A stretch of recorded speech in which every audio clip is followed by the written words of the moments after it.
Hello friends, welcome to Ramya Ravi channel. இன்றைக்கி நான் ஸ்கூல்லேருந்து வரும்போது ஒரு கடை பார்த்துருந்தேன். அதில் ப்ரொக்கோலி விற்றுருந்தது. எனக்கு ப்ரொக்கோலினா சாப்பிட்டதே இல்லை. என் தங்கச்சிக்கும் ப்ரொக்கோலி வேணும்னு அடம் பிடிச்சிட்டு இருந்தா. ஏன் அடம் பிடிச்சா நான் லாஸ்ட்டில் சொல்கிறேன். இப்போ வாங்க இன்க்ரீடியன்ட்ஸ்க்கு போகலாம். அப்புறம் உப்பு பெப்பர் போட்ட தண்ணியில் 10 மினிட்ஸ் அதை வேக வச்சுக்கணும் ப்ரொக்கோலியை. அப்புறம் தோசைக்கல்லில் நீங்கள் அந்த ப்ரொக்கோலியை போட்டுட்டு ஏதாவது இஞ்சி அடிக்கிற உரலில் அதை அமுக்கி விட்டுக்கோங்க. அப்புறம் சீஸு, பெப்பர், உப்பு, மிக்சடு ஹெர்ப்ஸு இதெல்லாம் போட்டு சீஸ் மெல்ட் ஆகிற வரைக்கும் அதை எடுத்துருங்க.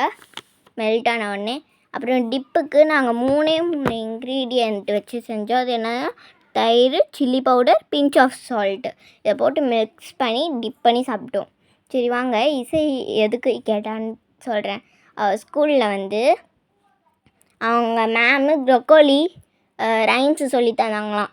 அதுலேருந்து ப்ரொக்கோலி எப்படிமா இருக்கும், அதை செஞ்சு தாயம்மான்னு ஆட்டம் முடிச்சிட்டு இருந்தா.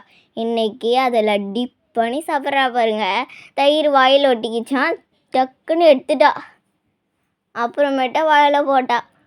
ஜில்லுன்னு இருக்கான், பல்லுலாம் கூசு தான் அவளுக்கு.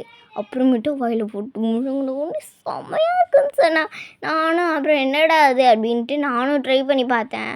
கொஞ்சம் அதிகமாக தயிர் தொட்டு நிஜமாலே செம்மையாக இருந்தது. இது கடையில் வாங்கி சாப்பிட்ற மாதிரியே இருந்தது. 1 நிமிஷத்தில் தட்டு காலி ஆயிடுச்சு. தேங்க்யூ.